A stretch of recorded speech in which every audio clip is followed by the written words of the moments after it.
அஸ்ஸலாமு அலைக்கும். நான் வந்து பட்டர்ஃப்ளை ரேபிட் வந்து டேபிள் டாப் கிரைண்டர் வாங்கியிருக்கேன். அதோட அன்பாக்சிங் அண்டு ரிவ்யூ ரெண்டையும் பார்க்கலாம்.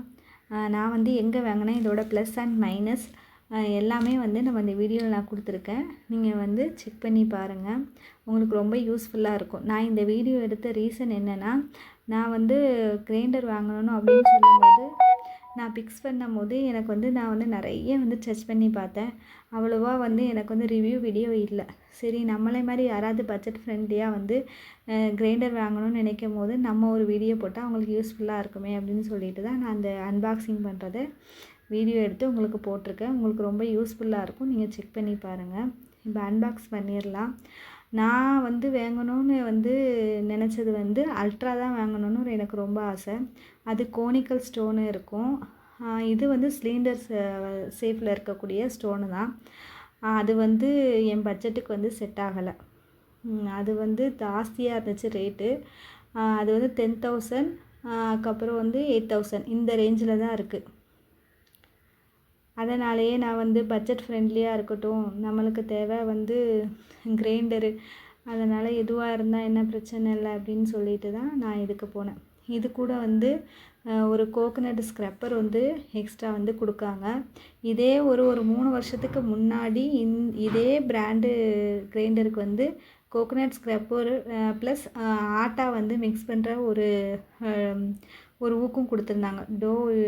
டோ வந்து நல்லா பிசைகிற ஒரு ஊக்கும். ஆனால் இப்போ வந்து ஒன்லி வந்து கோகனட்டு ஸ்க்ரப்பர் மட்டும்தான் கொடுக்காங்க.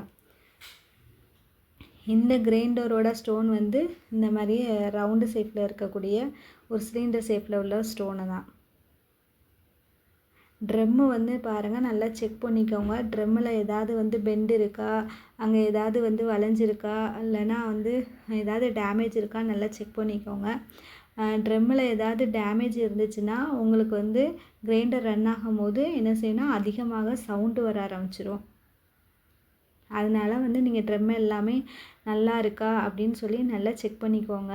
பேக்கிங்லாம் பக்காவாக இருந்தது, சூப்பர் பேக்கிங்காக இருந்தது. எதுவுமே வந்து உங்களுக்கு வந்து அங்கே இங்கே அசைகிற மாதிரி இல்லை, எல்லாமே ஃபிட்டாக வந்து நல்லா வச்சுருந்தாங்க. எதுவுமே மூவ் ஆகிற அளவுக்கு இல்லாமல் பேக்கிங் வந்து பக்காவாக இருந்தது. அது கூட வந்து ஒரு வாரண்டி கார்டு, மேனுவல் கைடும் இருந்துச்சு. இதோட கெப்பாசிட்டி வந்து 2 லிட்டரு. ட்ரம்மு வந்து உங்களுக்கு அல்ட்ரா கம்பேர் பண்ணும்போது இதோட ட்ரம்மோட சைஸ் வந்து கம்மியாக தான் இருக்கும். இதுதான் கோகனட் ஸ்க்ரப்பரு. அதுக்கு மேலே ஒரு கேப்பும் கொடுத்துருந்தாங்க.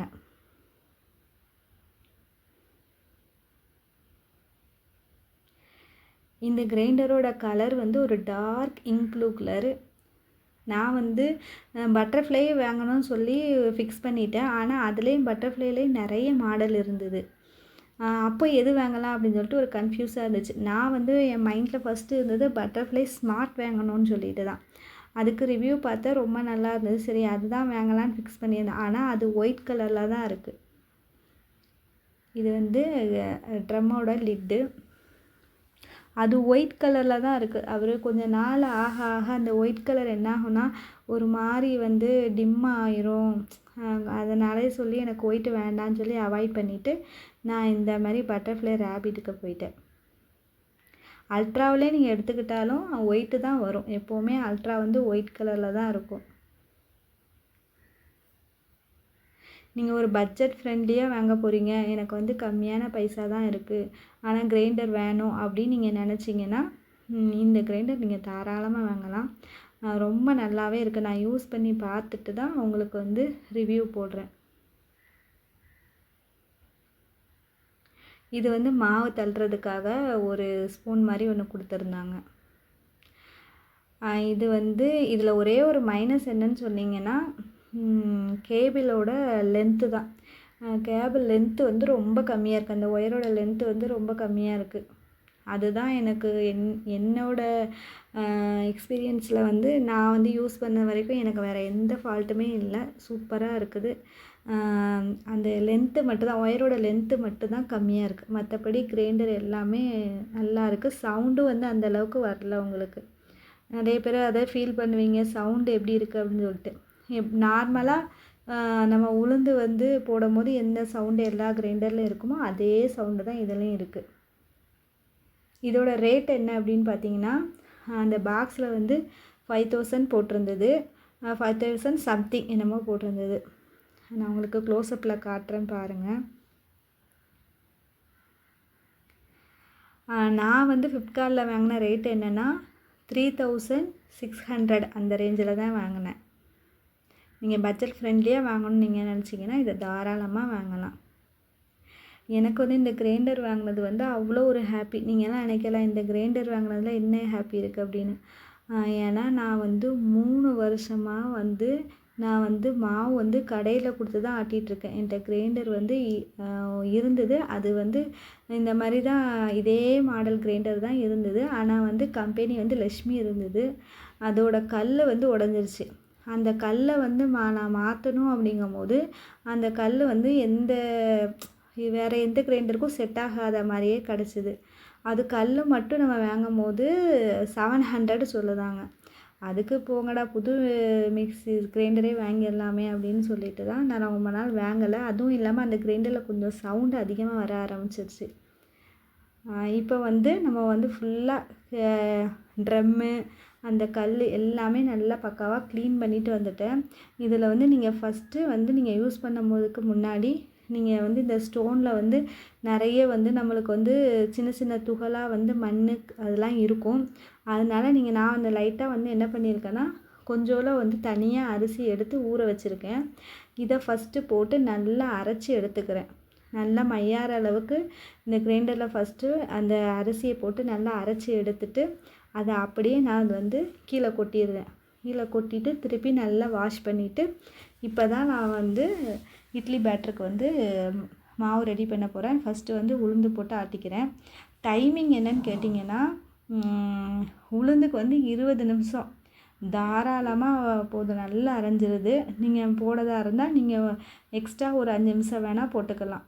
அதிலே நல்லா வந்து உங்களுக்கு உளுந்து ஆட்டிடுது.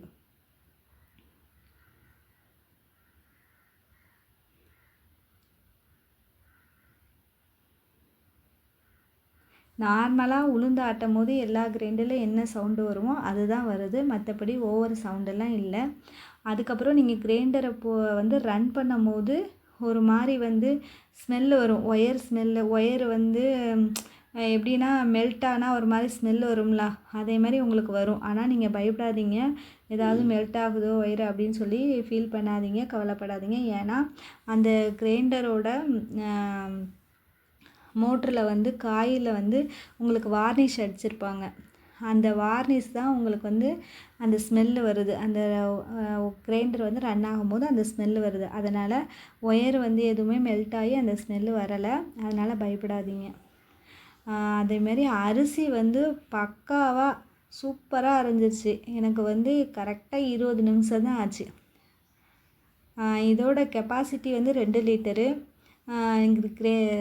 கிரைண்டரோட ட்ரம்மு சைஸு வந்து அல்ட்ராவோட நீங்கள் கம்பேர் பண்ணும்போது சின்ன சைஸாக தான் இருக்குது. அதுக்கப்புறம் வந்து இது என்னென்னா நான் வந்து 250 கிராம் உளுந்து போட்டேன். அதுக்கு அந்த கிரைண்டர் நல்லா வந்துருச்சு. அரிசி வந்து நான் எவ்வளோ போட்டேன்னா 1.25 கிலோ போட்டேன். இப்போ வந்து நான் உங்களுக்கு கோக்னட் வந்து ஸ்க்ரப் பண்ணி காட்டுறேன் பாருங்கள்.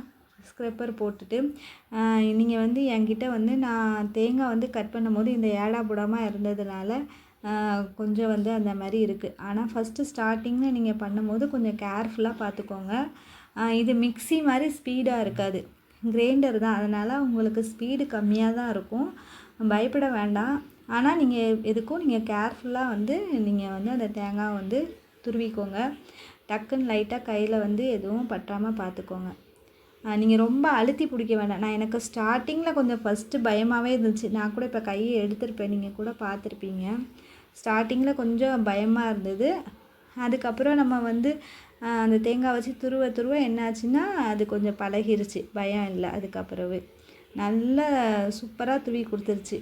நம்ம வந்து துருவி வச்சு துருவுனா ஒரு மாதிரி பூவாக விழும்லாம். இது அதை விட வந்து நல்லா இருந்தது. ஆனால் என்ன, அந்த ஒவ்வொரு பிளேடுக்கும் இடையில வந்து தேங்காய் நல்லா போய் ஒட்டிக்குது. அதனால் நீங்கள் அப்பப்போ அந்த ஒவ்வொரு பிளேடுக்கு இடையில இருக்கிற கேப்பில் வந்து தேங்காய் இருக்கிறத நீங்கள் எடுத்து விட்டுட்டு நீங்கள் துருவினீங்கன்னா நல்லா பக்காவாக துருவிடுது. நம்ம வந்து தேங்காய் துருவதுக்கு யாருக்கும் உட்காந்து கஷ்டப்பட்டு துருவணும் எனக்கு துருவ தெரியாது அப்படிங்கவங்கெல்லாம் இந்த மாதிரி இந்த கோகோனட் ஸ்க்ரப்பரில் போட்டு நீங்கள் துருவிக்கலாம். ஒரு 10 நிமிஷத்தில் இந்த தேங்காய் நல்லா அழகாக துருவி கொடுத்துட்டு 10 நிமிஷத்தை விட கம்மியாக தான் ஆச்சு. இதில் வந்து நான் வந்து பேட்டர் ரெடி பண்ணி இட்லி ஊற்றிருக்கேன். ரொம்ப சாஃப்டாக இருந்தது. நீங்களும் வந்து இந்த கிரைண்டர் வாங்கணும்னு ஐடியாவில் இருந்தீங்கன்னா தாராளமாக வாங்கலாம். இட்லி எவ்வளோ சாஃப்டாக இருக்குன்னு சொல்லி நானும் காட்டுறேன் பாருங்கள். இட்லி ஊற்றுற முறையும் இருக்குங்க. இட்லி வந்து கரெக்டாக அந்த குழியில் பார்த்து கரெக்டாக ஊற்றணும். அந்த மாவு அங்கேயும் இங்கேயும் வந்து ஊற்றக்கூடாது. இது வந்து எங்கள் மாமியார் எனக்கு கற்றுக் கொடுத்தது. அங்கே எங்கேயும் ஊற்றினா அந்த இட்லிக்கு கை கால் முளைச்ச மாதிரி அங்கங்கே மாவு வந்து இருக்கும். இங்கே பாருங்கள், இந்த மாதிரி கரெக்டாக ஊற்றுனீங்கன்னா அது பார்க்க அவ்வளோ அழகாக இருக்கும். செம சாஃப்டாக இருந்தது இட்லி. உங்களுக்கு ரொம்ப யூஸ்ஃபுல்லாக இருந்திருக்கும்னு நினைக்கிறேன் இந்த கிரைண்டரோட ரிவ்யூ. நீங்கள் கிரைண்டர் வாங்கினா தாராளமாக இந்த கிரைண்டர் வாங்கலாம்.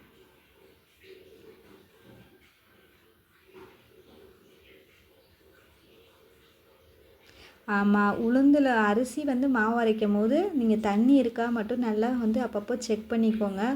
ரொம்ப டைட்டாக மாவு இருந்துச்சுன்னா உங்களுக்கு வந்து மோட்ரு வந்து ஃபால்ட் ஆயிரும். அதனால் அது மட்டும் கொஞ்சம் செக் பண்ணிக்கோங்க. மற்றபடி நல்ல எல்லாத்துக்குமே பக்காவான கிரைண்டரு. இதுக்குள்ள ஒரே ஒரு மைனஸ், அதில் வந்து ஒயரோட லென்த்து கம்மியாக இருக்குது. மற்றபடி எல்லாமே நல்லா இருக்குது. சுட சுட இட்லி சாம்பார் வச்சு சாப்பிட்டோம். நல்லா செம சாஃப்டாக இருந்தது. இது உங்களுக்கு ரொம்ப யூஸ்ஃபுல்லாக இருக்கும். இந்த வீடியோ உங்களுக்கு ரொம்ப யூஸ்ஃபுல்லாக இருக்கும்னு நம்புகிறேன். இவ்வளோ நேரம் என்னோடய வீடியோ ரொம்ப பொறுமையாக பார்த்ததுக்கு ரொம்ப தேங்க்ஸ். நீங்கள் வந்து என்னோடய சேனலை வந்து சப்ஸ்கிரைப் பண்ணிக்கோங்க, கமெண்ட் பண்ணுங்கள், எல்லாத்துக்கும் ஷேர் பண்ணி விடுங்க. இது வந்து யாருக்கும் கிரைண்டர் வாங்குறவங்களுக்கு யூஸ்ஃபுல்லாக இருக்கும். இவ்வளோ நேரம் பொறுமையாக என் வீடியோ பார்த்ததுக்கு ரொம்ப தேங்க்ஸ்.